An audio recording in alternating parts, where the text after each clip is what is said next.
Déjà, on continue quand même ce qu'on a commencé il y a longtemps. Qui est Jésus? Oui, on continue parce que Qui est Jésus? ça, c'est vraiment important, surtout parce qu'on a parlé avec Domi, il y a tellement de, comment on dit, des mouvements et même le fait qu'il y a des moments difficiles dans nos vies, on peut douter même de Dieu, de Jésus. C'est qui Jésus? Quand on voit, hier on écoutait une entrevue d'une personne qui dit oui, je crois en Dieu, mais je ne l'adore pas. Parce que Dieu est un Dieu injuste, Dieu est célèbre, jaloux, plein de colère. Plein de colère. Oui, mais tu vois, comme il y a des moments pour dire qu'il y a des gens que ça, elle a dit, mais oui, mais Dieu existe. Ah oui, oui, je crois, Dieu existe. Bah, même les démons ont dit qu'il existait, c'est vrai, mais il ne l'adore pas. Donc, même la question, c'est, madame, si vous le voyez, vous croyez en lui, oui, je crois, mais je ne l'adore pas. Donc, ça, c'est dur, c'est choquant pour nous, parce qu'on croit et on l'adore. Mais des fois, on peut croire en Dieu, mais on ne l'adore pas. Ça, c'est différent. Et là, on s'est dit, il y aura un moment, et la parole dit à Matthieu, Dieu nous a averti justement, et un avertissement. Dans le dernier temps, l'amour beaucoup s'effrira. Mais voilà. Mais si on n'a pas la connaissance, c'est pas la connaissance, comment dire, et on doit avoir une connaissance révélée.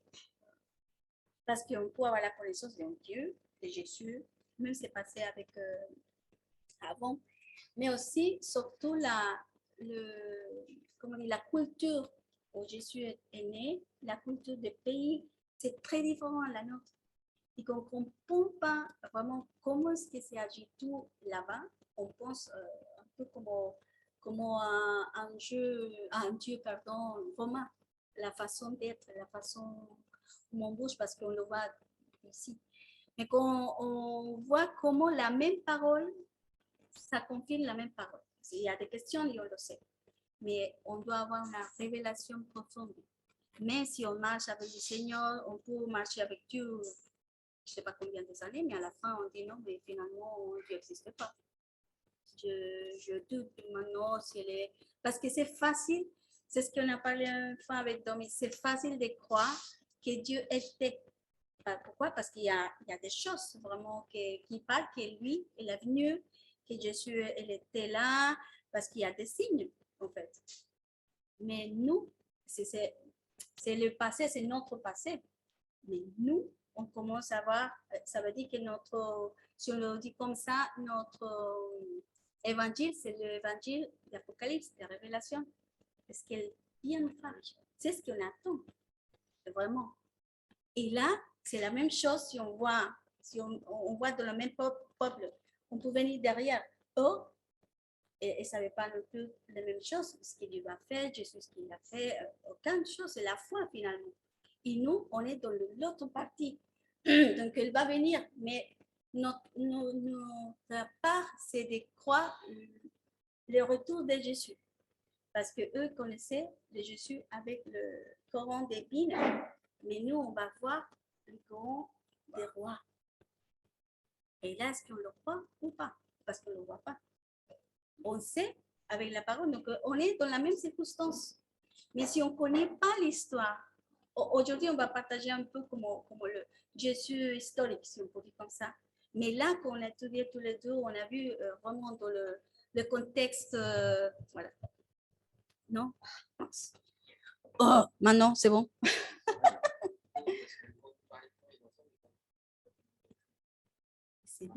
C'est bizarre parce que je parle vraiment ici, je parle très très fort. Mais bon. Ah ouais. Mais il faut changer, t'inquiète, on va changer des micros, désolé, on essaye. Donc voilà, l'idée c'est justement de connaître ce Jésus réel parce qu'il a confronté plein de choses dans la réalité quand il était un homme. Et nous, on va faire la même chose finalement. Parce que même les disciples connaissaient à Jésus, il a dit, mais Seigneur, en toi il y a la vie éternelle. On fait quoi? Et nous, en ce moment, ce sera pareil parce que Jésus va retourner, c'est ce qu'on proclame, nous, avec la foi, avec ce que la parole dit, avec les signes qui c'est écrit partout. Mais on doit avoir la révélation parce qu'on va être confronté à la vie quotidienne parce que ce sera en plus que la connaissance contraire à Dieu, l'antichrist, va venir plus fort. Mais c'est déjà, on attend l'antichrist comme un personnage, on le sait que c'est plus fort, mais l'antichrist, c'est déjà. C'est un système. C'est un système, l'antichrist, qui est déjà. Elle parle même l'interdit de l'école, même des amis qu'on connaît. Il dit, bah oui, je connais, parce qu'on vient de voir hier. Oui, je connais, mais je ne l'adore pas. Donc, c'est le Dieu comme des autres dieux. Mais c'est la différence de nous, c'est d'adorer à Dieu, même si je ne le vois pas. Mais si on connaît toute l'histoire de lui, ça fait quelque chose de profond et on comprend plus les Écritures. Donc là, c'est ce qu'on va partager un peu. Vraiment, on prie que la révélation du Seigneur, la patience, parce que c'est historique qu'on va partager, mais c'est très important parce que c'est comme des bases, on peut dire c'est des bases, mais quand on parle la parole, il y a des mots précis, on dit waouh, maintenant je comprends pourquoi les pharisiens, les docteurs de la Torah, tous sont derrière. Donc on comprend plus. Voilà. C'est vrai que quand on a étudié ce thème-là, on a été vraiment surpris. Ça change après la façon de voir la parole. Ça change le fait de rentrer dans l'historique, on comprend mieux la stratégie de Jésus déjà. Mais aussi la stratégie des pharisiens, des scribes, etc. À première vue, on pourrait penser qu'ils étaient persécutés et pas du tout. C'est une autre conception, mais il faut se plonger dans le contexte historique. Et on va essayer de répondre pour ça, mais on va faire assez court, parce que ça peut être pour moi des enseignements faciles à la question principale que se posait finalement. Celle qu'on se pose aussi, qui s'appelle Jésus est-il le Messie? C'est ça, est-ce que c'est Messie? Mais non, Messie. C'est là on se pose la question. Quoi. Donc on voit que il y a deux thèmes principaux dans la Bible, on en a déjà parlé, il y a un thème qui est vraiment partout, c'est le retour du Christ. Alors, il est pour nous dans le Nouveau Testament, il est plus clair parce que ça parle de retour, mais déjà dans l'Ancien, ça parle du retour, mais ils ne comprennent pas, parce que c'est pas le Messie, donc ils attendent de la venue. Mais en fait, s'ils regardent bien l'Écriture, ils verraient qu'ils s'attendaient aussi au retour. Et l'autre thème principal de l'Ancien Testament, voilà, et c'est le jour actuellement, c'est quand est-ce que vient le Messie. Ça, c'est important. Donc Messie, juste rapidement pour dire, Messia, ça vient de l'araméen. En fait, ce qui est marrant, c'est qu'on est en araméen, en grec, c'est pareil. C'est Meshia, Meshaya. Et ça vient en fait de Macha, qui veut dire moins, avec le but sur quelque chose. Macha. Donc c'est vraiment dans toutes les langues ça marche, Machia.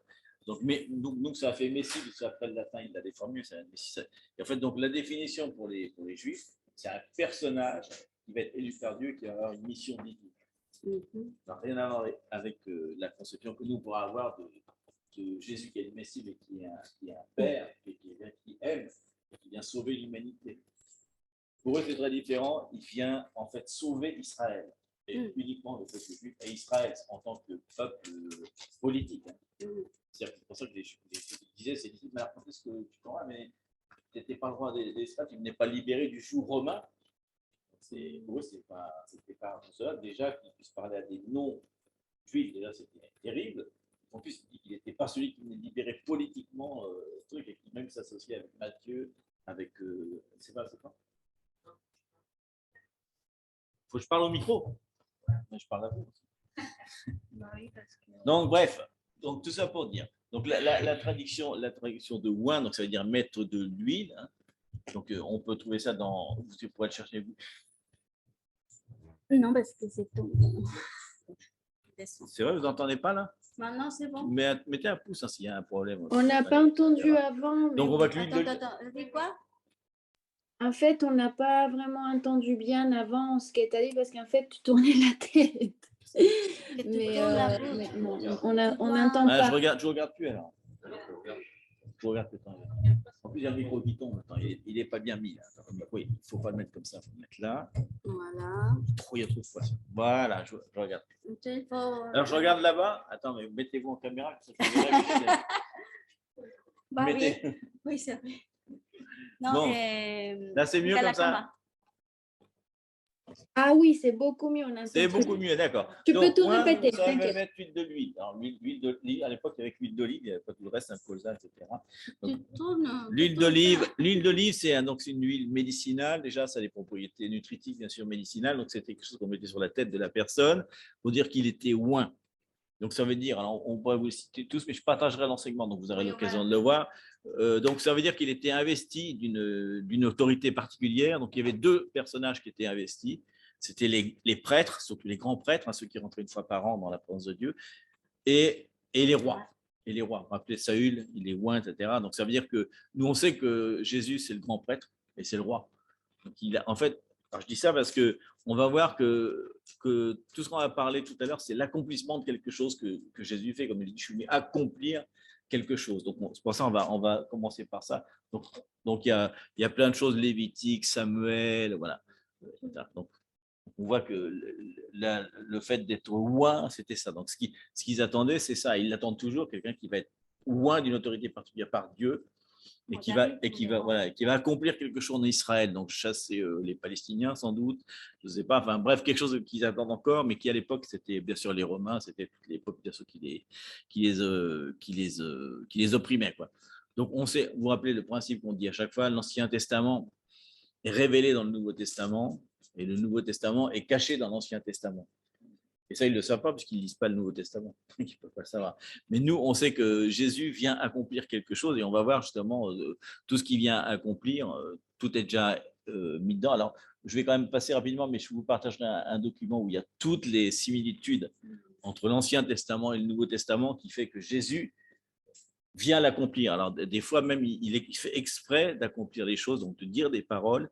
Et on va voir dans la troisième partie plus précisément. Mais pour faire un résumé, pour résumer, je vais en citer. Donc, on voit que l'œuvre de rédemption, elle est accomplie par une personne. Mais oui, je dis pour eux, ce n'était pas le salut.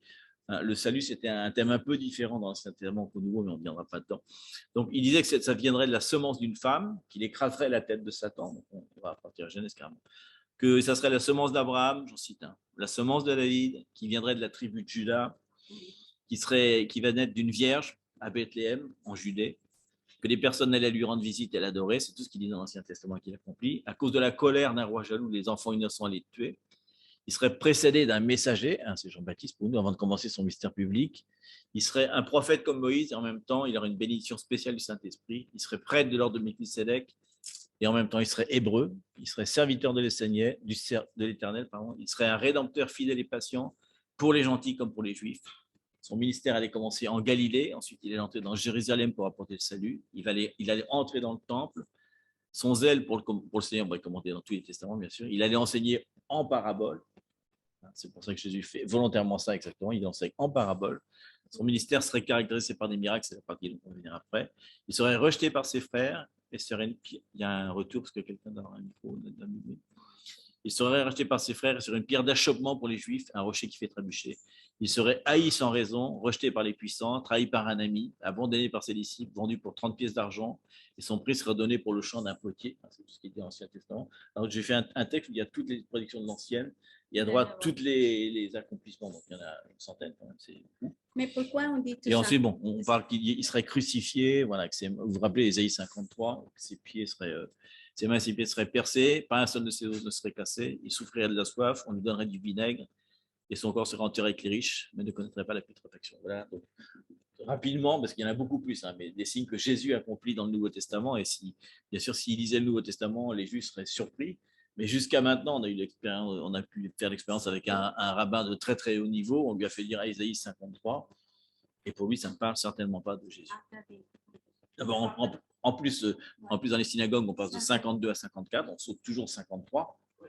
Oui, parce que justement, c'est un texte à confusion, ça peut prêter à confusion. Donc, il y a un mouvement de juifs qui enseigne pour les juifs, vous aurez l'occasion de le voir quand on y sera. Les juifs messianiques ne lisent pas. Ils donnent à la personne de lire Ésaïe 53 dans la rue, en hébreu, bien sûr, partout en hébreu, et lui demandent à la fin, mais qui c'est? Et ils sont perplexes, ils disent, bon, on ne sait pas, ils disent, la seule personne admise qui pourrait, ce serait Jésus. C'est à nous Ok. de le tuer. Ils leur font lire le texte et à la fin, ils leur posent des questions. Comme, qui est crucifié, qui était. Et donc, ils cherchent, ils disent, mais à la fin, finalement, ça serait Jésus, éventuellement. Mais ils n'ont jamais lu le texte, ils sont un peu surpris, quoi, parce qu'on saute le texte dans les synagogues. Voilà. Mais est-ce que c'est important pourquoi on dit ça? On peut dire, bon, c'est tout important. ça. On va le envoyer, en tout cas, Oui, de toute pour façon, que vous pouvez c'est intéressant pour prêcher à des gens. étudier.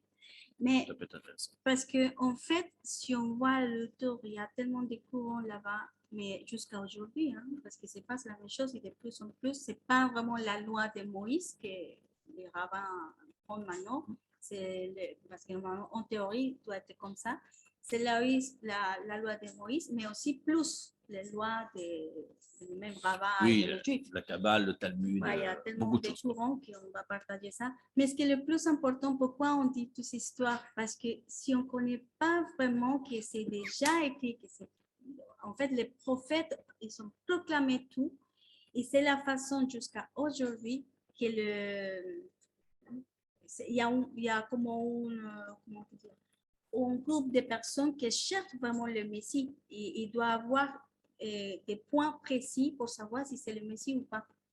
Donc, il y a... Oui, à l'heure actuelle, il y a encore les rabbins, il y a les Sanhédrin, ça existe toujours. Hein. Et ils continuent à chercher le Messie en se basant sur les prophéties de l'Ancien Testament. Alors, donc on a lu celles qui étaient rapidement, pour celles qui étaient un peu Galilée, etc. Mais après, le truc le plus important qu'ils cherchent, c'est les signes qui vont montrer que c'est le Messie. Donc, ils le cherchent encore actuellement. Ils se réunissent sans arrêt pour faire ça. Et donc, on va voir comment, dans l'Ancien Testament, justement, déjà, ceux qu'on lit dans l'Ancien Testament, ils cherchaient justement les signes qui montraient que c'était bien le Messie. C'est pour ça qu'ils étaient toujours...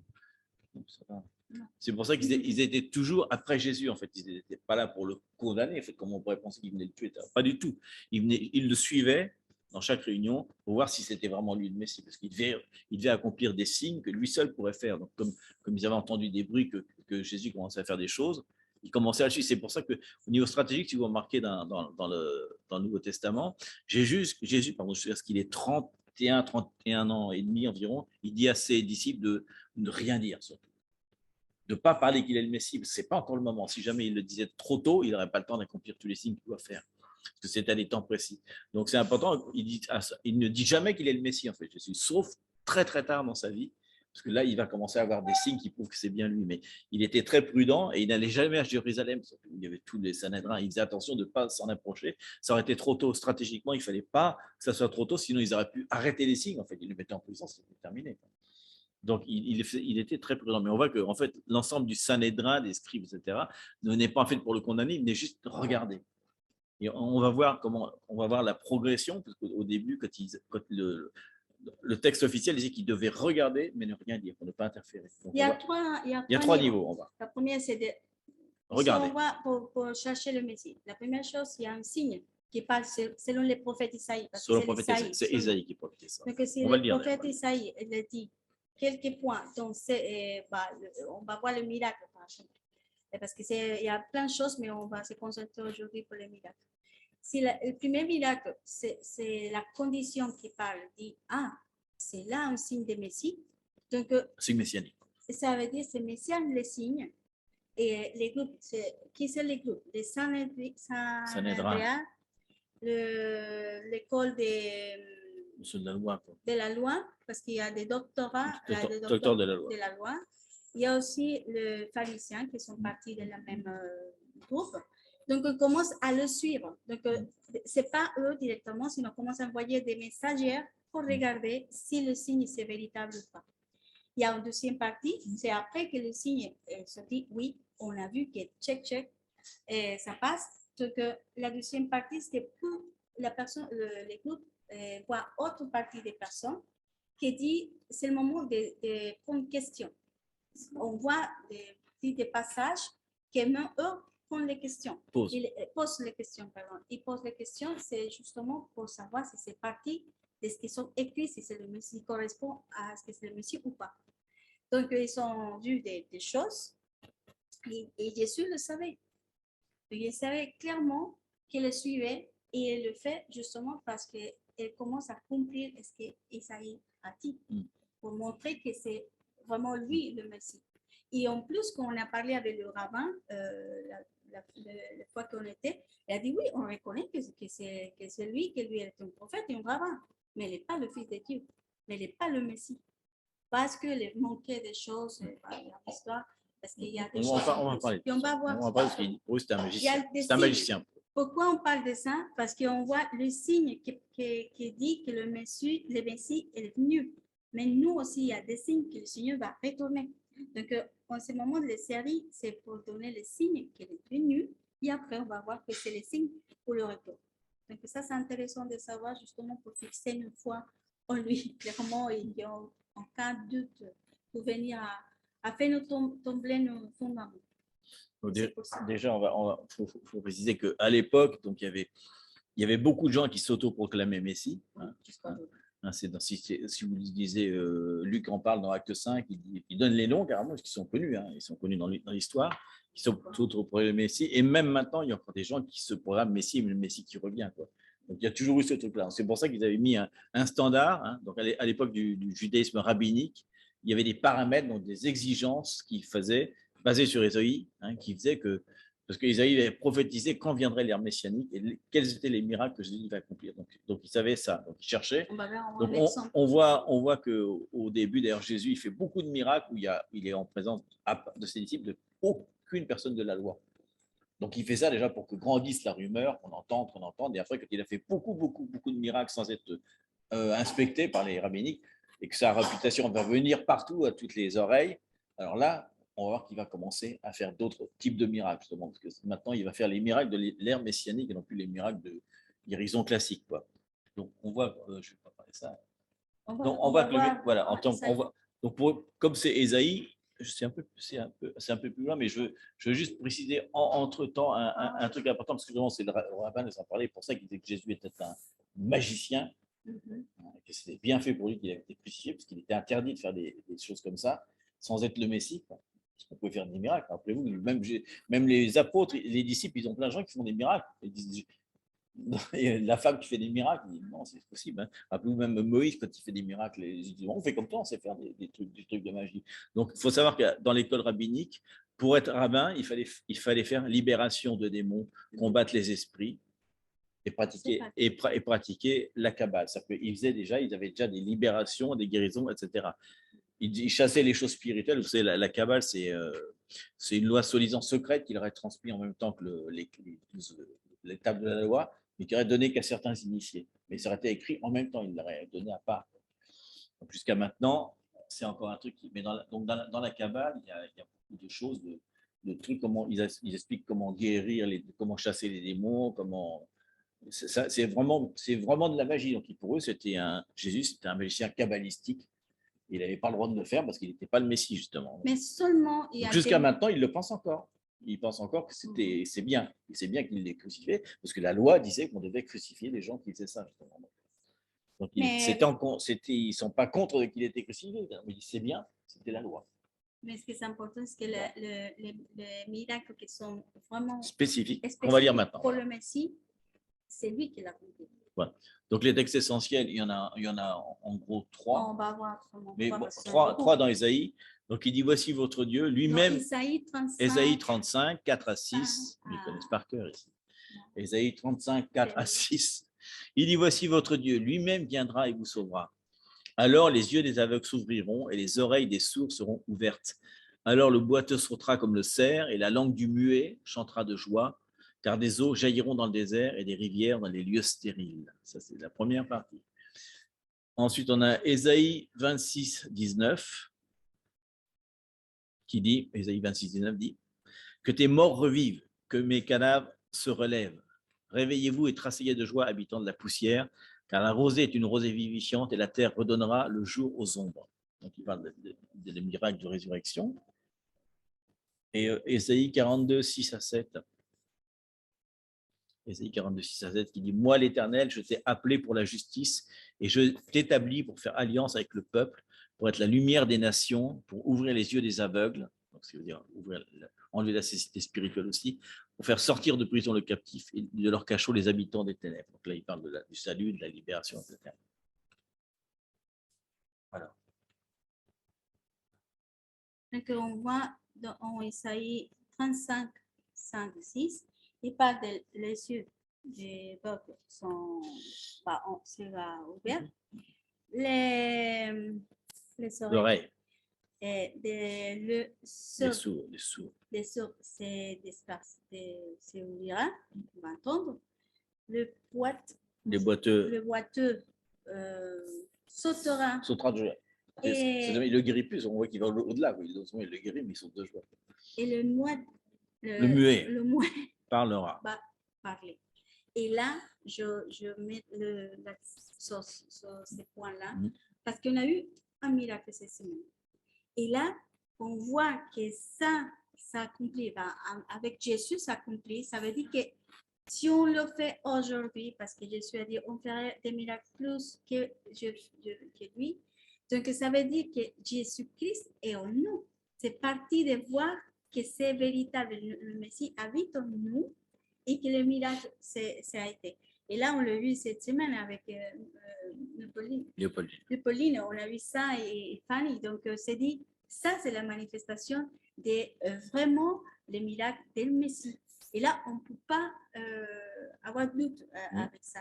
Donc en ce moment-là, évidemment, ça correspond seulement pour le Messie qu'on doit faire ça, parce que c'est impossible. Dans l'école que tous les rabbins étudiaient, il n'y a pas ces façons de faire. Des miracles.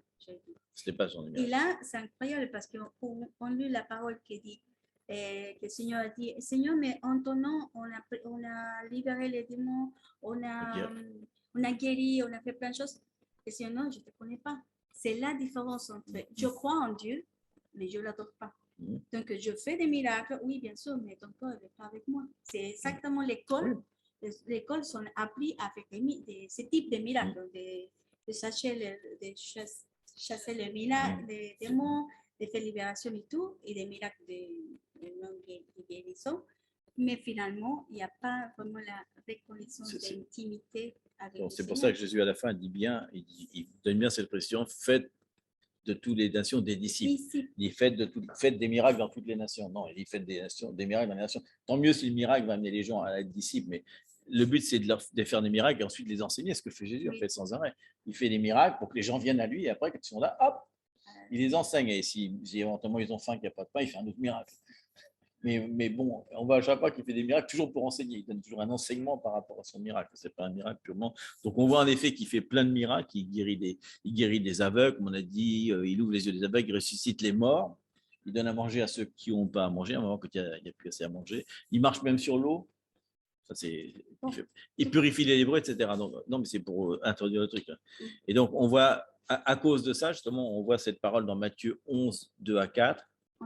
Matthieu 11, 2 à 4, il y a Jean-Baptiste qui est en prison avant qu'il soit décapité. Il envoie 2 disciples à Jésus pour lui demander, et ce n'est pas la première fois, d'ailleurs, il lui dit, es-tu celui qui doit venir, donc le Messie, ou devons-nous entendre un autre? Jésus leur répondit, allez rapporter à Jean, en fait, il dit, allez dire de nouveau à Jean, parce qu'il lui a déjà dit une fois quand il l'a baptisé, donc il vient de dire de nouveau, allez rapporter à Jean, ou dire de nouveau ce que vous entendez et ce que vous voyez. Les aveugles voient, les boiteux marchent, les sourds entendent, les morts ressuscitent, et il rajoute, un des signes qu'on va voir maintenant, les lépreux sont purifiés, parce qu'on ne pouvait pas guérir un lépreux, on pouvait juste le purifier.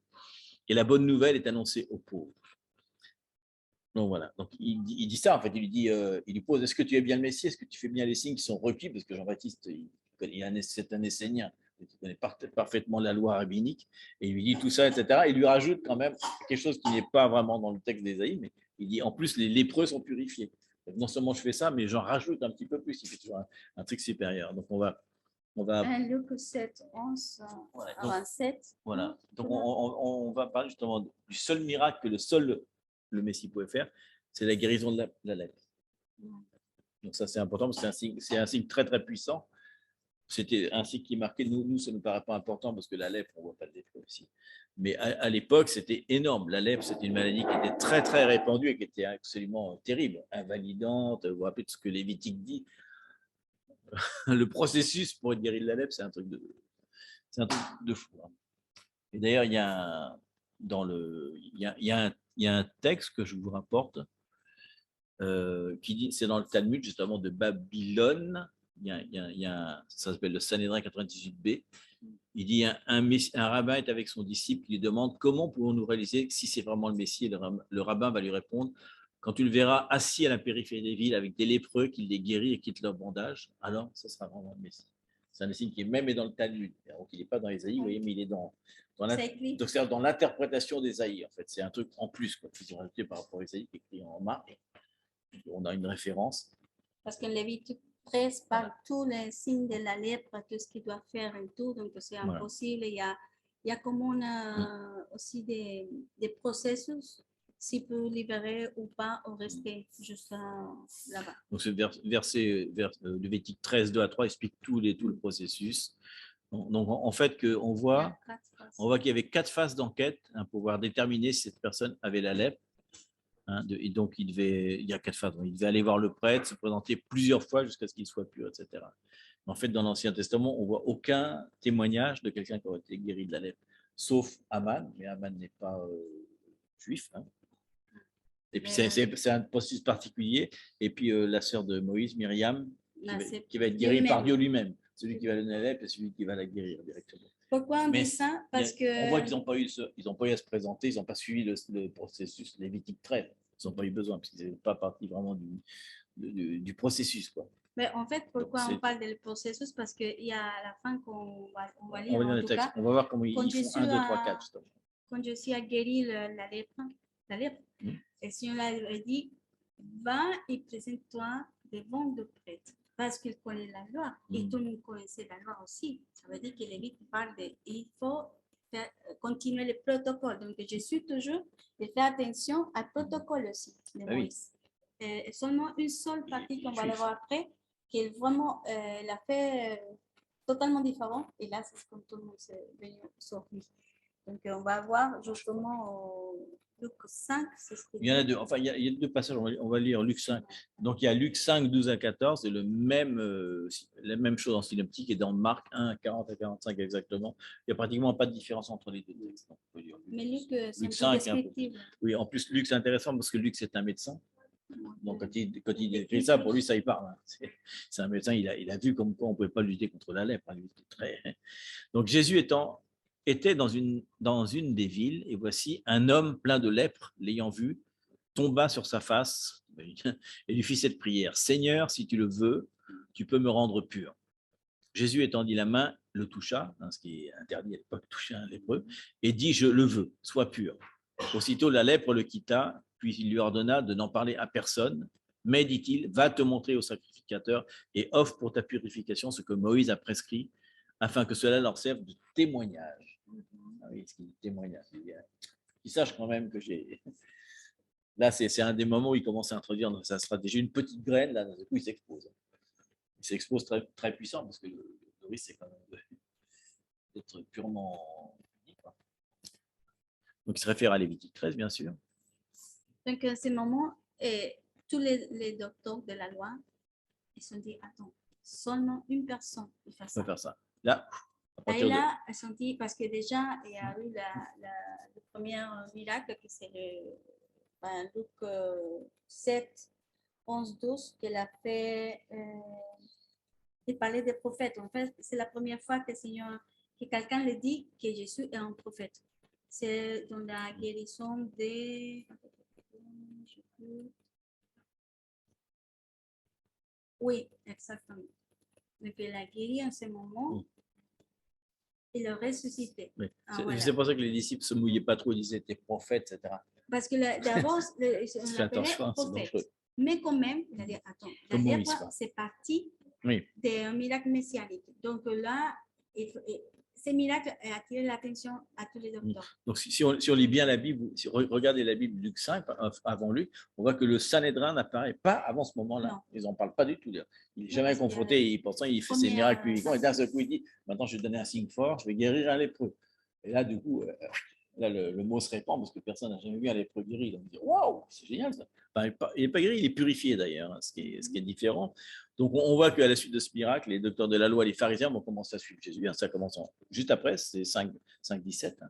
Donc, ils vont passer donc, dans ce qu'on appelle la première phase d'enquête, c'est-à-dire qu'ils doivent juste regarder ce qui se passe, mais ne pas commenter. Ils ne doivent pas intervenir avec Jésus. Maintenant, il a tiré la Ils sont conclusion. juste là.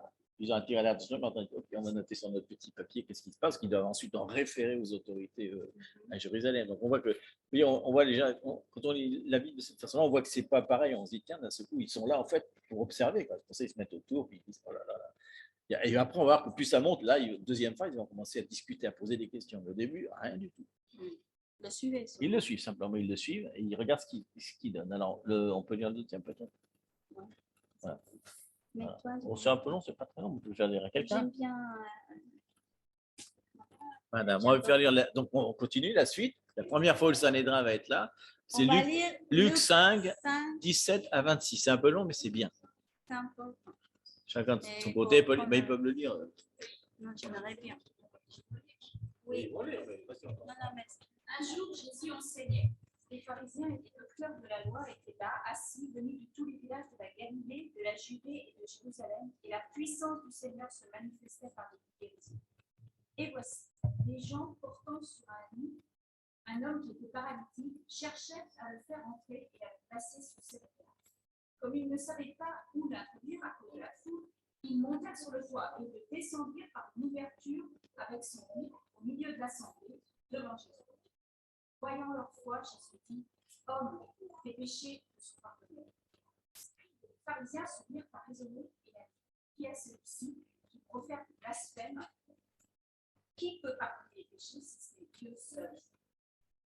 Jésus, connaissant leurs pensées, prit la parole et leur dit, quelle pensée avez-vous dans mon cœur? Lequel est le plus aisé de vous? Tes péchés te sont pardonnés ou de dire lève-toi et marche? Or, afin que vous sachiez que le Fils de l'homme a sur la terre le pouvoir de pardonner les péchés, je te l'ordonne, dit-il au paralytique, lève-toi, prends ton lit et va dans ta maison. Et à l'instant même, il se leva en leur présence, prit le lit sur lequel il était couché et s'en alla dans sa maison, glorifiant Dieu. Tous étaient dans l'étonnement et glorifiaient Dieu, remplis de crainte, ils disaient, nous avons vu aujourd'hui des choses.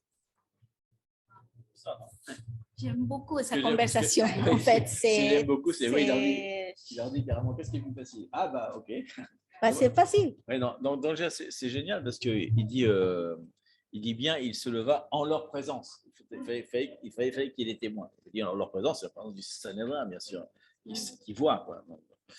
Et on va le voir, commentaire est marrant. On va voir qu'à ce moment, les pharisiens demandent une question. Donc, lui, elle est dans la deuxième phase. À ce moment, c'est la question. Donc, on voit que, bon, on va après, si vous voulez, vous pouvez trouver plus, il y a plus de miracles. Seulement, les gens le suivaient. Mais à ce moment, il y a une question. Donc là, je trouve que c'est top. J'aime beaucoup sa conversation. Ah oui, c'est facile. Les péchés sont pardonnés, mais dire, lève-toi, parce qu'il le savait. Il savait vraiment que s'il le dit, c'est parce que vous savez que je suis le Messie. Donc là, en fait, il le fait exprès, comme il sait qu'il est sous investigation, d'un seul coup, il va en plus de ses disciples, comme prévu, c'est ce qu'il voulait. Oui. Il sait que ça marche, ils sont là. Il va commencer par une petite provocation en disant tes péchés sont pardonnés. Donc déjà, c'est très très fort. Parce que s'il faisait juste le miracle tout seul, ça serait un peu différent d'un seul coup. En fait, il essaie de les bouger dans leur cœur, finalement. On dirait qu'il voudrait presque convaincre le Sanhédrin, finalement. Et il a de l'amour pour son peuple aussi, quoi. Bon, mais en tout cas, il sait bien, on voit qu'il sait parfaitement, et il fait rien, il enseigne simplement, il est juste en train d'enseigner ses disciples, il sait parfaitement que ça va se passer, il a déjà prévu, donc c'est fort quand même, parce que du coup le miracle est 2 fois plus fort, non seulement ceux qui vont voir le paralytique se guérir, c'est-à-dire ses disciples, qui sont des juifs, ils vont voir que d'un seul coup, Jésus pardonne les péchés. Et ça, pour eux, c'est énorme, parce que pardonner les péchés, il faut prendre un bouc, le jeter dans la falaise, il faut faire des sacrifices, il faut plein de trucs. Et dans ce qu'ils disent, cette personne-là, qui est un prophète, qui est un rabbin, parce qu'ils savent qu'il est rabbin, il enseigne, il guérit les péchés et il guérit les malades. Donc là, il y a une espèce, on voit que l'aura de Jésus, elle va grimper d'un grand cran, et donc on se doute que le Sanhédrin, etc., les docteurs de la loi vont retourner voir les chefs, et là ça va être, ils vont dire non, là il faut aller vraiment plus sérieux, investigation. Donc on va voir que ça grimpe,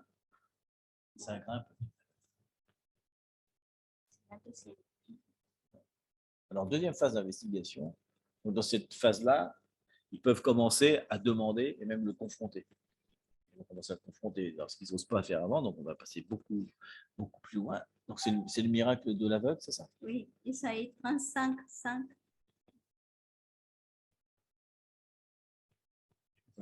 Tu veux parler quand tu lui poses la question? Pas. Ah non, après, ah oui, parce que c'est la table de l'investigation.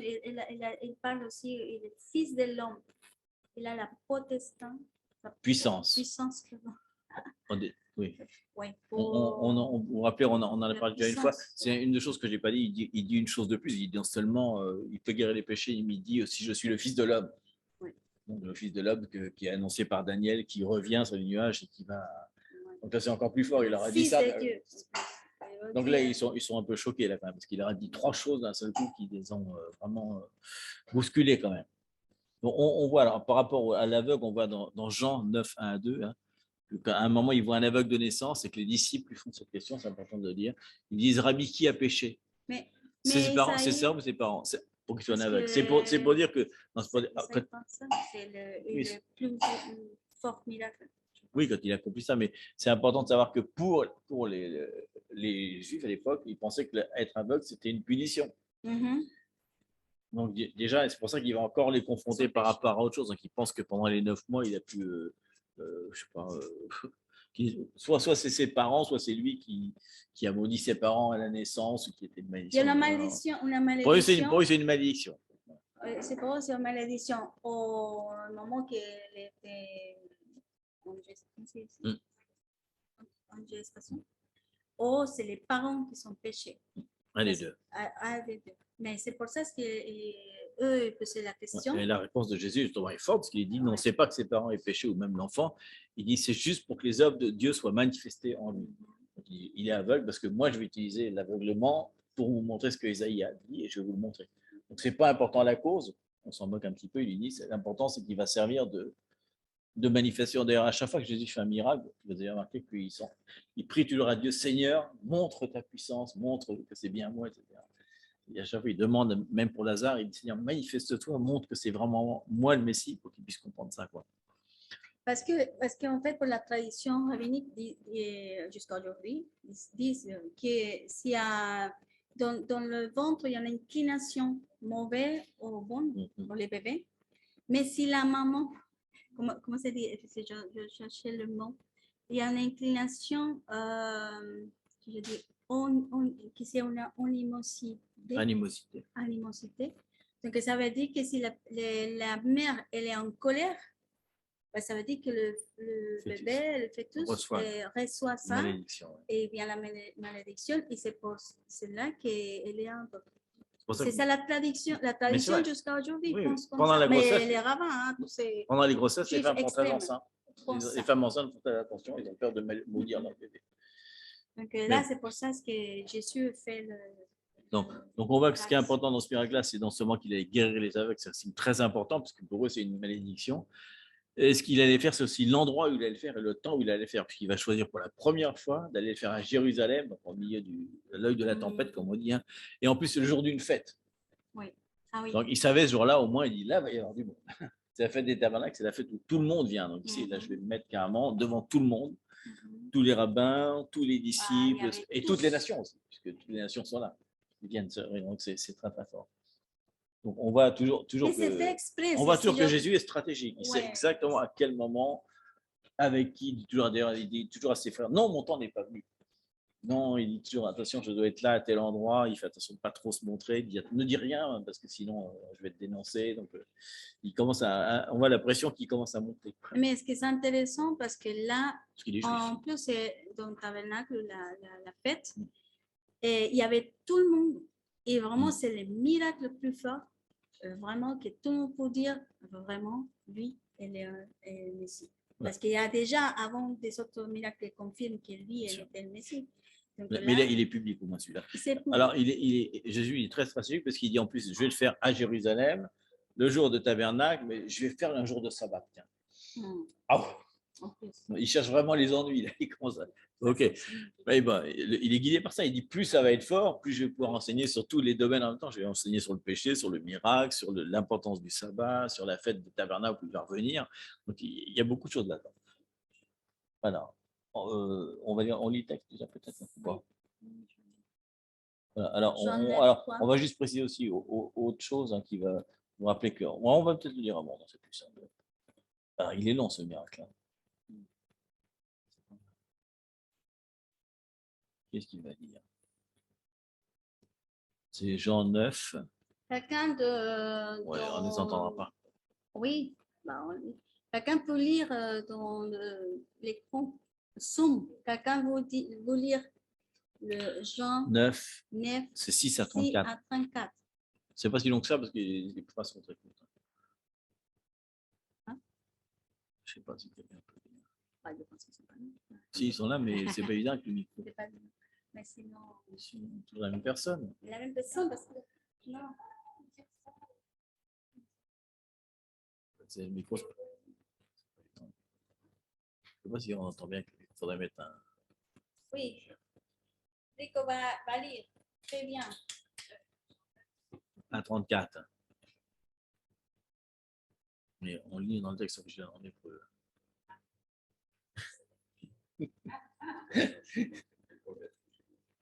Sous-titre en japonais. Mais fais sous-titre en japonais. Ah non, 9, 6. Jean 9, 6 à 34. Ça commence par après avoir dit cela. Rico va le lire. Allez, Rico, c'est toi. Il faut ouvrir le micro et voilà. Voilà, merci. On peut augmenter le son. Comment ça se passe? C'est comment on fait ici. Non, déjà, il faudrait mettre le micro.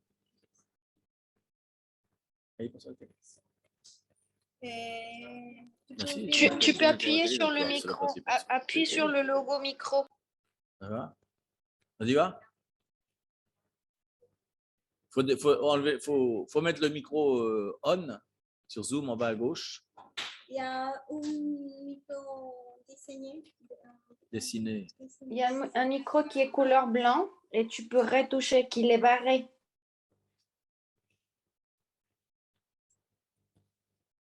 C'est bien. Mais même pas, toi, Santi, tu ne peux pas toucher là. Ça passe pas dans la télé.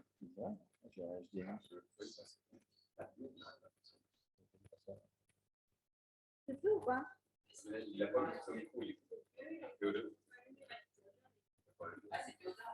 Oui. Ah, faut que c'est toi qui débute le micro ou Oui, pas? il faut que tu le fasses. Non, c'est pas. Oui, Il peut rien il faire. peut le faire. Non, il peut pas le faire. C'est lui qui doit le faire. S'il est sur Zoom, c'est en bas à gauche. Réactiver le son. D'ailleurs, si tu cliques sur ton micro, ça va lui demander de réactiver. Vas-y, ça veut dire, voulez-vous réactiver le micro? Voilà. C'est bon. Le téléphone de l'opposine, ça ne fonctionne pas. C'est en bas à gauche, pas en bas. Je dis en bas à droite. C'est en bas à gauche. Bon, donc alors c'est Jean 9, 6 à 34. 6 à 34. D'accord. Alors je lis la parole de Dieu. 6 à 34. Après avoir dit cela, il crassa à terre et fit de la boue avec sa salive. Puis il appliqua cette boue sur les yeux de l'aveugle et lui dit: Va et lave-toi au réservoir de Siloé, nom qui signifie envoyé.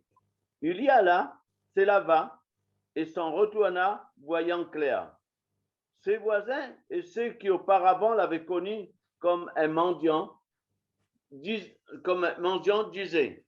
N'est-ce pas là celui qui se tenait assis et qui mendiait? Les uns disaient: celui.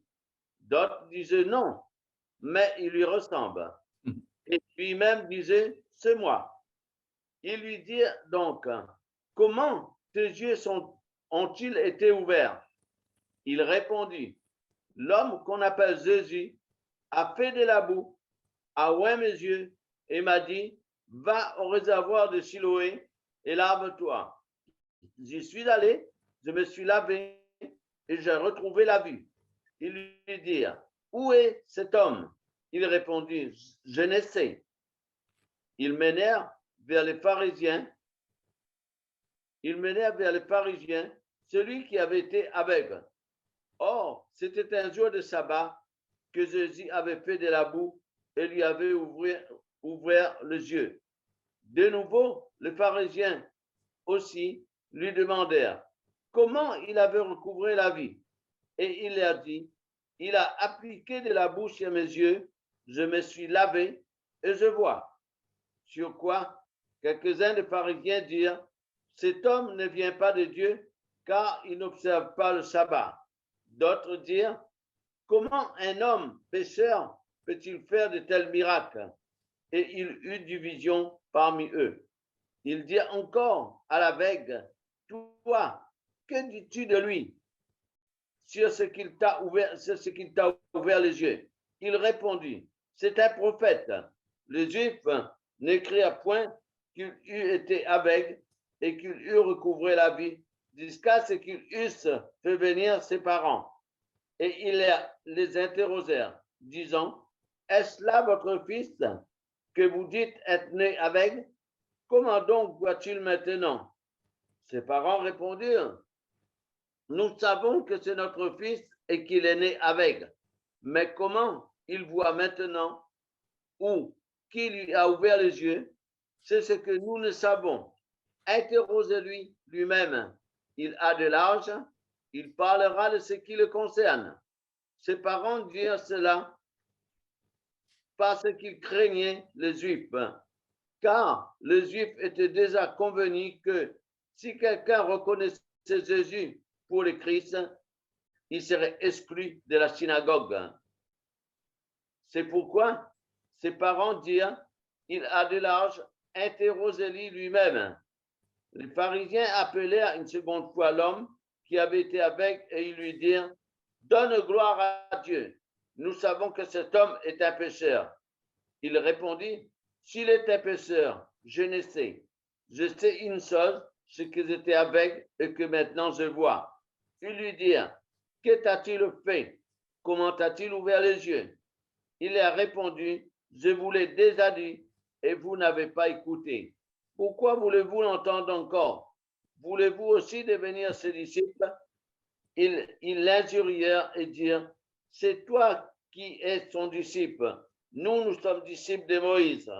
Nous savons que Dieu a parlé à Moïse, mais celui-ci, nous ne savons d'où il est. Cet homme leur répondit, il est étonnant que vous ne sachiez d'où il est. Et cependant, il m'a ouvert les yeux. Nous savons que Dieu nous n'exauce point les pécheurs. Mais si quelqu'un l'honore à faire sa volonté, c'est celui-là qui l'exauce. Jamais on ne m'a entendu dire que quelqu'un ait ouvert les yeux d'un aveugle. Non. Si cet homme ne venait pas de Dieu, il ne pourrait rien faire. Ils lui répondirent, tu es né tout entier dans le péché et tu nous enseignes. Et ils les chassèrent. Jésus a dit qu'il avait chassé et l'ayant remonté, il lui dit, crois-tu au Fils de Dieu? Il répondit, et qui est-ce, Père, afin que je croie en lui? Tu l'as vu, lui dit Jésus, et celui qui te parle, celui. Et il dit, je crois, Seigneur, et il se prosterna devant lui. Jusque-là. C'était jusque-là seulement. Merci. Merci. C'était jusque-là seulement, c'est déjà beaucoup. C'est très bien. Ah, bien sûr, très bien lu. En plus, c'était. Et on voit vraiment sa conversation, vraiment. C'est marrant la conversation. Là. Ah oui. Alors, on voit d'autres choses qu'on n'a pas précisées. Déjà, il va faire une troisième chose quand même, c'est qu'il va l'envoyer dans la piscine de Siloé, Ah, en plus. qui est la partie la plus importante de Jérusalem, parce que c'est là que les prêtres, les lévites, les chefs descendaient à la piscine à ce moment-là, 7 fois par jour. Oui. Donc, c'est un endroit de purification, c'est très. En plus, il lui met de la boue, quoi. Quelque chose de sale, il va se lever dans un truc. Donc, il y a vraiment toute une symbolique derrière. Mais alors, on voit, c'est surprenant parce que tu as vu ce qui. C'est rigolo comme conversation. Hein. L'aveugle, il n'a pas peur. Il est en train de dire, mais arrête. Hein. On dirait que c'est l'interrogateur de police. Mais je vous l'ai déjà dit 1000 fois. Vous voulez encore le savoir une fois. Il dit, si je vous le dis, de toute façon, vous n'allez pas m'écouter. Donc, ça ne sert à rien. Donc, il leur dit carrément, tu nous enseignes carrément. Et on voit la perplexité parce que c'est pour ça qu'il fait le jour du sabbat. Hein, Il n'aurait pas fait le jour du sabbat, ce serait pas pareil. Mais là, comme il fait ce jour du sabbat, donc il est pécheur, il fait un miracle. S'il avait fait un autre jour, ils auraient pu dire que c'était lui. Non, il dit carrément, il c'est un pécheur. Il dit, mais alors un pécheur ne peut pas faire de miracle, c'est pas possible. La loi dit que non. Alors, donc, il met carrément le nez dans le caca, comme on dit. Ils ne savent pas quoi répondre. Il y a une complexité, une perplexité qui fait que. Et donc, même les parents ont peur parce qu'ils disent si nous on dit ça, on va être exclus. Même, ils vont être exclus de la synagogue. Même si, vous vous rappelez que Paul en parle dans Corinthiens, etc., il y a des règles. On doit confronter la personne, on doit l'exclure 4 jours, je sais pas comment, et ensuite seulement il peut être chassé de la communauté, on ne peut pas chasser. Mais on voit que là, ils sont tellement énervés, les pharisiens, qu'ils ne vont pas respecter la loi eux-mêmes, eux qui font la loi, ils chassent l'aveugle sans avoir fait d'investigation. Donc ça, ils sont contraires à la loi. La même chose qu'ils vont faire quand ils vont crucifier Jésus. Ils vont crucifier de lui, alors que c'est interdit par la loi. Donc on voit que quand même la puissance de ce miracle, donc il l'a fait devant tout le monde, et là, du coup, les pharisiens, les Sanhédrin sont très embêtés parce que tout le monde a été témoin du miracle, et donc même s'il y en a qui disent c'est peut-être pas lui, etc., ils disent non, c'est bien moi. Donc, on voit vraiment, c'est intéressant de voir que c'est vraiment une investigation. On fait venir les parents, on fait venir les voisins, on pose des questions, on répète plusieurs fois. Mais les faits sont là. Il y a une évidence qu'ils ne peuvent rien dire contre ça. Mais est-ce que c'est intéressant que c'est la première fois que Jésus fait le contraire, il fait le contraire à la loi. C'est la première fois qu'on voit à Jésus vraiment contre la loi. Oui. Pourquoi? Parce que c'est le jour de Shabbat. Et le Shabbat, personne ne peut travailler. Et lui, il a travaillé. Parce que dans le verset, il dit, il a fait de la boue. Donc, le fait de faire ça, pour eux, se considère qu'il travaille. Donc, Oui. elle est déjà, elle a fait une interdiction en ce moment. Donc, pour eux aussi, c'est impossible qu'un rabbin, parce que je suis le rabbin, fait ça. Elle travaillait. Elle a touché, elle a fait quelque chose en ce moment. C'est pour vous dire, parce qu'on a posé la question à un rabbin et ils étaient en pleine discussion dans la synagogue où on était.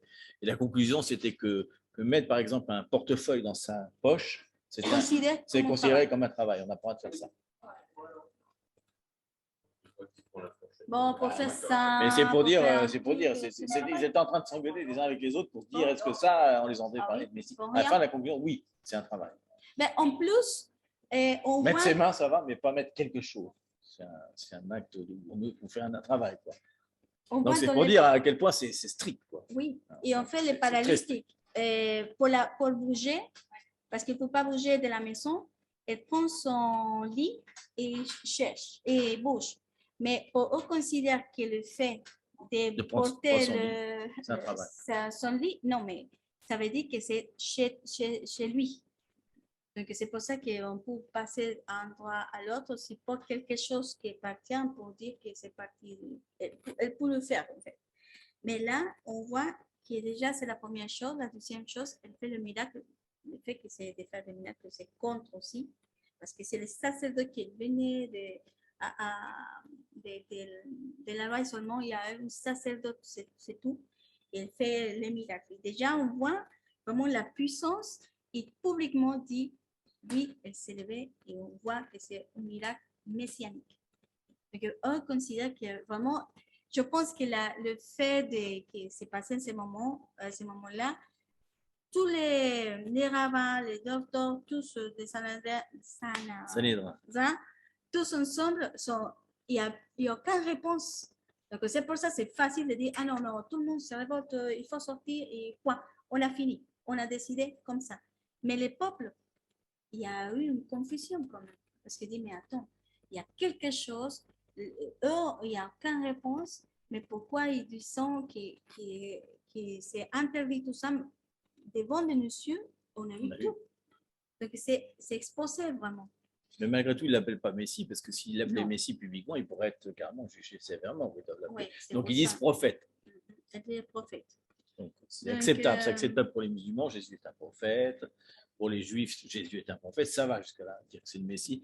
Et on voit que le moment où il est condamné, c'est quand il va aller plus loin, il va dire, puisque Messie, on sait que c'est quelqu'un qui est élu par Dieu. Donc à un moment, il va leur dire, il va même pas dire je suis le Messie, il va dire je suis le Fils de Dieu. Alors il déchire leurs vêtements. Ça suffit. C'est bon, là, c'est à partir du moment où tu as dit que tu es le Fils de Dieu, le Messie publiquement, terminé. Tu es condamné à la croix. Tu es condamné à la croix tout de suite. Il n'y a pas besoin d'aller plus loin que ça. C'est tellement sérieux pour lui de dire que c'est le Messie qu'on ne peut pas le dire. Donc, il dit toujours, il dit jamais je suis le Messie. Il dit je suis le fils de l'homme, je suis le fils de Dieu. Il ne répond pas même à des questions. Il dit est-ce que tu es le roi? Il ne répond pas. Il ne se défend même pas parce qu'il n'a pas besoin de se défendre. Il sait qu'il a fait la preuve d'Ésaïe. Il a fait ce qu'on a dit avant, tous les signes messianiques qui venaient de. Nous, on connaît parce qu'on a le Nouveau Testament, mais à l'époque, ça ne pouvait pas être en compte parce qu'ils n'avaient pas toutes ces données-là. Donc, les signes, c'était la seule chose qu'il y avait à. Et d'ailleurs, il y a un texte, j'avais pris ça.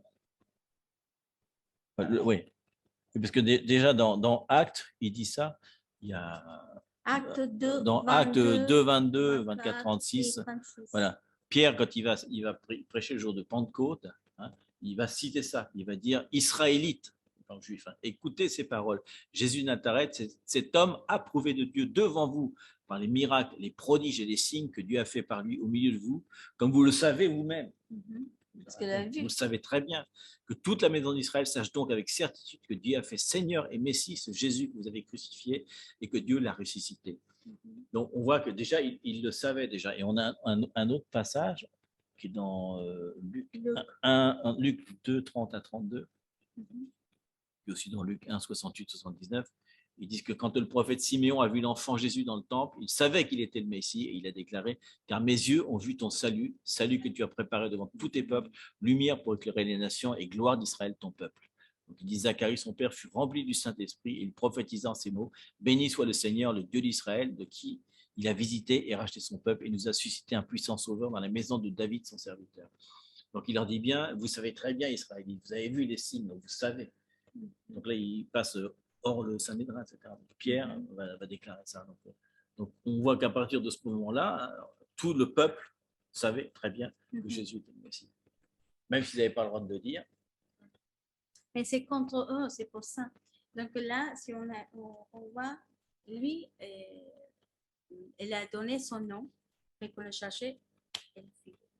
Donc on sait qu'il est vraiment simplement laissé comme oui, le Messie est là. C'est pour les signes. Elle est là, donc vous ferez quoi? C'est fort. En plus, c'est fort aussi parce que s'il dit qu'il est Messie, donc par rapport à la définition, il dit je suis le grand prêtre. Oui, de dire au-dessus de vous, le Melchisédek, et je suis oint par Dieu lui-même pour libérer le peuple d'Israël. Mais lui, il va plus loin parce que ça ne va pas plaire en plus, parce qu'on voit que Jésus parle aussi aux. Ils savent qu'il parle aux gentils, il parle aux non-juifs. Donc, déjà, pour les juifs, c'est encore terrible parce qu'ils disent non, attends, le oint d'Israël, si tu étais le Messie, déjà, tu parlerais qu'aux juifs. Donc, ça ne va pas, tu parles aussi aux gentils. Donc, le plan du Nouveau Testament qui commence à annoncer je suis venu pour toutes les nations de la terre, je ne suis pas le roi seulement de la terre. D'ailleurs, ils n'aiment pas parce qu'il marque Inri, Jésus, roi des Juifs. Tu ne peux pas mettre ça. Tu ne peux pas parce que ça veut dire roi, ça veut dire roi. Donc ils disent vous le tuez, alors qu'on dit que ce n'est pas le Messie, mais vous dites les Romains qu'il est notre roi. Donc il y a une terrible confusion, c'est les lois de. Donc jusqu'à aujourd'hui, tous les rabbins continuent à chercher le Messie. Avec les mêmes signes. Pire. Maintenant, c'est pire. Parce qu'eux sont la loi absolue là-bas pour tous les juifs. C'est les rabbins qui sont mis toute la liste des signes qu'il doit accomplir le Messie. Et je ne sais pas, comme l'année dernière, je pense, il y a apparu une personne qui dit que c'est à peu près le Messie, c'est considéré comme un Messie. Ah oui, c'est ça. Et sur Internet, il y a eu une publicité que le Messie est arrivé, mais qu'on ait vu vraiment tous les signes, et plus la loi de eux, et se considérait non, elle n'est pas. Ils ont fait une investigation sur lui comme ils ont fait pour Jésus. Oui, pareil. Mais il y a beaucoup de Messie. C'est pour ça qu'en ce moment-là, il y a beaucoup de Messie.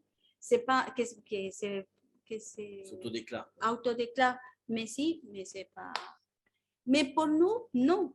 Pour nous, c'est le Messie. Ah, c'est la première fois. Non, mais pour eux, c'est normal. C'est pour ça qu'on a lu tout ça et on a étudié selon l'histoire, selon la culture rabbinique. On a perçu que vraiment, pour moi en tout cas, c'est nouveau ça. Parce que je dis, waouh, pour moi, c'est le seul Messie, il arrivait comme ça. Pourquoi les rabbins et tout ça c'est interdit de parler, comment est-ce que il ne le reconnaît pas, pourquoi ça? Donc là, je disais, c'est fort. Parce que maintenant, je comprends pourquoi le moment qu'on a partagé avec le rabbin, que c'est le rabbin de plusieurs synagogues. Les Français. Des Français, en plus, lui, il est français. Et bien, de partout, le monde entier, d'Amérique latine, il y a partout qui vient pour être rabbin. Et en plus, c'est fort parce que quand j'ai entendu tout ce qu'il disait, je dis, mais ben non, lui, il est vraiment le Messie. Comment est-ce que c'est passé ces choses comme ça? Mais maintenant qu'on voit l'histoire, vraiment, qu'est-ce qui serait la dimension de la culture, on dit, ah oui, maintenant je comprends pourquoi la parole dit comme ça, pourquoi Jésus a insisté, pourquoi tous les pharisiens, les docteurs, les rabbins, tout le temps les suivaient. Pour moi, c'est un peu l'impression de, bah, le bête toujours. Non, mais c'est l'investigation, c'est le protocole pour savoir si lui est le Messie ou pas. Donc là, ça change vraiment. De toute façon, dans la Bible. C'est différent pour moi, c'est fort. On ne voit plus comme des ennemis, mais plutôt comme des investigateurs. Ce sont les investigateurs de la loi, finalement. Ils cherchent le Messie. Mais quand même, c'est la religion. Hein. C'est la religion. Le cœur est dur parce qu'ils voient le miracle quand même de l'aveugle. Qu'est-ce qu'ils répondent à ça? Rien. Le seul truc, c'est que.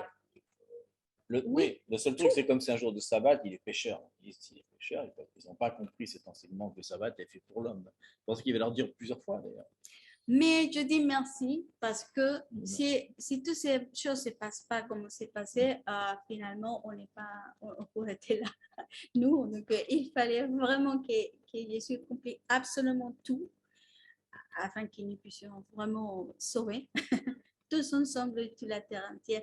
Mais ça veut dire qu'il y a des signes vraiment forts jusqu'à aujourd'hui là-bas. Et même pas, il ne connaît pas vraiment le Messie. Et dans le Talmud, son nom apparaît comme un faux Messie, mais c'est un prophète. Il y a autre chose qui est intéressant, pourquoi Jésus prêchait à l'extérieur. Ça, c'est un signe aussi. Parce que normalement, hors des synagogues. Hors des synagogues, parce que pour y aller à l'école rabbin, c'est pas tout le monde pour y aller. En plus, c'est personnages différents. Oui, tout le monde rentre pas dans la synagogue. Il y a aussi comme des choses, des protocoles, si on peut dire comme ça. Donc, le fait qu'il sortit, bah, pour eux, c'est waouh, j'apprends d'un rabbin la parole que je ne peux pas y aller à la synagogue. Et là, nous parle justement, on a l'accès de connaître la parole à travers le Saint-Esprit qui nous montre la puissance de ces paroles. Et là, je me rappelle qu'avant que je née en Christ, j'étais catholique à ce moment-là. Et je me rappelle que la première chose que j'ai entendue tout le temps, oui, j'étais à l'église catholique et tout, mais la première chose, mais attention, tu ne lis pas la Bible, parce que sinon tu vas être fou.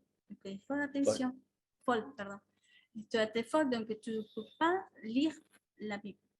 Et la première fois. Les témoins de Jéhovah non plus n'ont pas le droit. Je l'ai eu. Hein. Les témoins de Jéhovah non plus ne lisent pas la Bible. C'est son livre. Mais même chez nous, il y avait la Bible. Mais je n'ai pas envie de le lire parce que j'ai entendu ça. Mais quand je l'ai lu la première fois, ça m'a énervé parce que j'ai dit combien des années j'ai interdit de le lire. Et là, c'est puissant ce que je lis. C'est vraiment comme la lumière a mis en moi. Et quand on a lu ça, à ce moment de l'histoire, on s'est dit, c'est la même façon pour eux. Ça veut dire que tous les docteurs de la loi sont sont différents et nous, on est interdit d'écouter. Donc, le fait de sortir et de partager, c'est dire, waouh, maintenant, on voit la gloire, on voit le Seigneur. Donc, on a la clé, la bénédiction de partager l'évangile selon la révélation. Et là, c'est pour ça que aussi on voit de ces façons comment le Seigneur, Jésus, il a vraiment confronté la vie quotidienne et que nous, on serait pareil parce qu'on va se confronter à beaucoup de gens qui demandent beaucoup de questions et vraiment de savoir que oui, il a mieux, on a vu, on le voit que la parole se parle, se confirme l'ancien et le nouveau. Et même nous, on va voir le signe pour ce retour et on va voir dans la parole c'est quel est le signe et comment on va parler et confronter. Ce n'est pas des confrontations, sinon la foi va augmenter en nous. On va savoir l'histoire complète et c'est le retour de Jésus et pour préparer vraiment le chemin. Parce qu'il y aura des gens il y aura des personnes il y a beaucoup de questions pour le retour de Jésus. C'est intéressant de savoir que si justement les Juifs lisent le Nouveau Testament, parce qu'ils ne le connaissent pas, quand ils lisent le Nouveau Testament, là ils voient les signes. S'ils croient que le Nouveau Testament est vrai, que c'est un livre historique, ils voient que les signes ont été accomplis. Parce qu'on ne leur dit pas que ça a déjà été accompli. Mais le jour où ils le voient, c'est là que leurs yeux s'ouvrent. Donc les signes ont été faits. Donc Jésus était bien le Messie.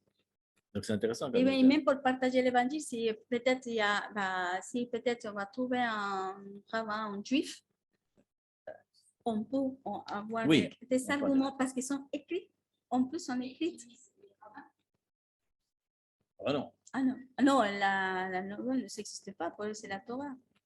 Ça s'arrête là, oui. Et alors c'est intéressant de continuer. Ce qu'on a dit là, on peut le continuer parce que si on lit après, quand Jésus est parti, Actes, etc., on voit Acte 5, par exemple, à un moment, qu'ils sont libérés de la prison. Et après, les huissiers de justice vont venir les chercher, ils vont les amener devant le Sanhédrin, ils vont devoir dire, tu sais bien qu'il est interdit de prononcer ce nom-là. Donc on voit que ça continue. Hein. Le Sanhédrin continue après, dans Acte 5, etc., à les juger, à remettre en prison. Ils ont même peur que le peuple les lapide, parce que pour le peuple, c'est un truc sérieux de dire qu'on est le Messie. C'est une affaire sérieuse. On peut être lapidé par les gens même, si c'est pas ça Étienne. Parce que mais ça continue. On voit sans arrêt le Pierre, les apôtres qui répondent au Sanhédrin pour justifier de justice. Ça continue dans l'acte. Mais ils ne sont pas acceptés vraiment parce que et pourtant, ils voient des miracles. Ils voient les chaînes tomber, les prisons s'ouvrir. On voit que malgré les signes encore à nouveau évidents, ils les remettent et ils continuent à juger. Et on voit même, ils guérissent un paralytique qui rentre dans la synagogue. Ils le voient, ça aussi. Ils font encore des miracles, les apôtres. Le nombre de pierres passe au Christ, ils sont guéris, mais ils continuent à dire non, c'est pas vrai, c'est pas possible. Donc c'est quand même c'est puissant. Hein. Mais surtout, en tout cas, c'est marrant parce qu'on lit la Bible après une façon différente. On a l'impression dans une œuvre policière. On a l'impression qu'il y a la police qui fait ses études. C'est ce point. C'est pour ça que le Seigneur Jésus a dit. La réponse alors, c'est quoi? Jésus est le Messie. Jésus est le Messie. Le grand prêtre, le roi. Notre roi qui vient. Qui est loin. Et là, comme en plus il vit en nous, c'est génial. C'est-à-dire qu'on est de l'ordre royal et de l'ordre sacrificateur. Et c'est pour ça que Jésus dit.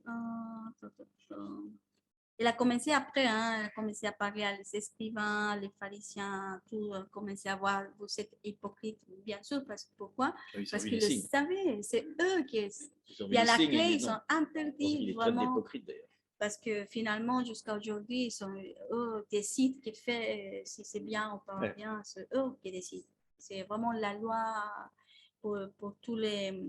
pour l'Israël aujourd'hui. C'est aussi pour ça qu'il y a un gros problème avec les juifs messianiques en ce moment, c'est que tu dis carrément à un juif, l'Esprit de Dieu vit en moi. Imagine. Déjà à l'époque, savoir que l'Esprit de Dieu était autour d'eux, c'était terrible, mais là tu dis non, il vit en moi carrément. Jésus vit en moi. Ah oui, c'est forcément un juif par rapport quand il voit un chrétien, c'est ce qu'il entend, il sait ce que ça veut dire. Il dit, non, c'est des hérétiques, donc on devrait directement les crucifier. C'est la loi.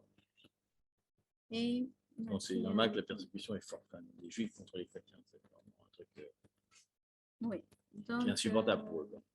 On pourrait être lapidé, en fait. Si. Je cherchais comme dit la parole. Oui, les Romains, c'était avec les Romains, mais après, eux, c'était la lapidation. Comme tous les peuples arabes, c'est la lapidation. Le salaire, c'est la mort, ça, c'est sûr. C'est un truc qu'on ne peut pas. Non, je ne retrouve pas. Non, je ne retrouve pas. C'est pour ça que le Seigneur. Une nouvelle facette de Jésus. Qui ont pris pour Jérusalem afin que eux disent à la fin. Béni celui qui vient au nom du Seigneur. Au nom de Jésus, jusqu'à ce qu'eux leur prononcent le déclarent. Parce que le jour où ils vont dire ça, que Jésus était le Messie, alors là. que lui est le Fils de Dieu. Donc, on prie pour ça. Ça veut dire que ça Seigneur. sera les derniers temps. Mais on voit des signes là-bas, libération. on voit que vraiment le Seigneur nous parle, il nous utilise. Parce que je sais que simplement c'est pour le gentil, mais aussi pour le juif, pour tout, Seigneur, après ça, que vraiment notre foi en toi reste ferme, parce que c'est pour toi, Saint-Esprit, qui fait que aujourd'hui nos yeux sont ouverts, notre cœur est ouvert pour toi, et pas simplement la connaissance du Fils de Dieu, que tu es le Messie, sinon que nous, on t'adore. Que tu prends vraiment sa première place dans nos vies, dans notre quotidiennité, dans le milieu de nos familles, Seigneur, à savoir que tu vas retourner, Seigneur, de la même façon, Seigneur, que les disciples sont monter là-haut, tu as dit, Seigneur, que de la même façon que tu vas venir, Seigneur. On a hâte de te voir, mais pour l'instant, Seigneur, aide-nous à préparer ton chemin, Seigneur. Prépare le chemin pour ton retour, Seigneur. Fais-nous ces messages, parce que nous sommes le message de partager sa vérité, pas simplement religieusement, sinon vraiment sa conviction qui brûle dans notre intérieur, qui brûle dans notre entraille, Seigneur, que vraiment on déclare sa puissance, sa manifestation des signes, des prodiges qu'on va voir à travers de ta présence. Mais plus de là, on sait que ce n'est pas le signe, sinon c'est toi, qui on fixe nos yeux en toi, que ce n'est pas ce qu'on fait, sinon le bien, que c'est toi, Seigneur Jésus. Prends-nous, Seigneur, la place, Seigneur. S'il y a de l'incrédulité, Seigneur, vraiment, l'incrédulité, c'est un péché, c'est pas un esprit. Donc, on demande pardon si des fois, on ne croit pas des choses parce que des fois, on prie, peut-être on prie tellement qu'on dit, bon, finalement, Dieu, tout. Mais c'est ça la foi, c'est ça la foi. Et tu pries, Jésus, devant notre Père, devant notre trône, que la foi ne manque pas. De la même façon que tu as prié pour tes disciples, parce qu'il y a un moment qui va venir. Mais nous, des fois, ici, c'est pas la différence entre eux et nous. Nous aussi, des fois, qu'on marche dans le doute, qu'on marche entre deux chaises, on peut dire comme ça, qu'on est vraiment pas vraiment en toi, Seigneur, mais seulement toi, pour faire que nos pieds, nos cœurs, nos êtres soient fixés en toi, Seigneur. Fais-nous remplis de foi. Fais ce que tu veux, Seigneur, en nous, Seigneur. Et on est là, Seigneur. On dispose nos cœurs, nos vies, tout ce que nous sommes pour toi, Seigneur. Au nom de Jésus. Seigneur, ce que tu as fait dans le naturel, Seigneur, tu l'as fait dans le spirituel. Ce n'était pas qu'une parole naturelle, Seigneur. Nos yeux nous étions aveugles, Seigneur, et maintenant nous voyons, Seigneur. Nous étions sourds à ta parole et maintenant nous entendons ta parole, Seigneur. Nous étions muets, maintenant nous parlons pour la déclarer, ta parole, Seigneur. Notre chemin était boiteux, Seigneur. Nous boitions sur le chemin et maintenant nous sommes redressés, nous sautons de joie, comme tu l'as dit, Seigneur. Nous étions aussi impurs, Seigneur, et tu viens nous purifier, nous sanctifier, comme les lépreux, Seigneur. Les mêmes miracles que tu as fait dans le naturel, Seigneur, tu l'as fait dans notre vie, Seigneur. Et c'est pour ça que tu vis en nous et vivant en nous, Seigneur, tu fais ces miracles dans le surnaturel aussi. Tous nos sens ont été retrouvés, ce qui était tordu et redressé, Seigneur. Nous sommes maintenant dans la sainteté après avoir été dans l'impureté, Seigneur, après avoir été vraiment comme les lépreux, nous étions jugés, nous étions rejetés maintenant. Nous pouvons marcher dans la pureté, Seigneur. C'est pour ça que nous sommes plus que guéris. Guérir, ça serait bien, mais pureté, c'est encore plus grand que guérir. C'est pour ça que nous étions boiteux, nous ne marchons pas seulement droit, nous sautons de joie, Seigneur. Merci, Seigneur, parce que c'est pour ça que tu nous as appelés, Seigneur, pour faire la même chose aux autres, Seigneur, pour ouvrir leurs yeux, Seigneur. Pour ouvrir leurs yeux, pour qu'ils puissent prononcer ta parole, qu'ils puissent parler, Seigneur, des bontés, Seigneur, du Seigneur. Parce que si on ne peut pas parler, comment on va pouvoir déclarer ça, Seigneur? Merci pour tous les miracles que tu as fait dans notre vie depuis si longtemps qu'on est fini par s'y habituer, mais c'est vraiment un renouvellement aujourd'hui de l'amour qu'on a pour toi, Seigneur. Tu es un Messie et un Dieu d'amour, Seigneur. Merci. Merci pour la restauration de notre vie, Seigneur. Soyez bénis, bénis, Seigneur, chaque famille, Seigneur. Que tu sois le pourvoyeur. Le pourvoyeur, Seigneur. Dans les finances, dans tout ce qui est nécessaire, Seigneur. Donc, bénis cette maison que nous accueille, Seigneur. Merci, Seigneur. Déclare vraiment la bénédiction du ciel, Seigneur. Toutes les promesses, tout ce qui t'a dit, Seigneur, vient s'accomplir selon le temps et ta volonté au nom de Jésus, Seigneur. Merci, parce qu'on sait que toutes nos vies, c'est confié en toi, Seigneur. On fait confiance en toi, Seigneur, vraiment, vraiment, parce que tu es notre Père.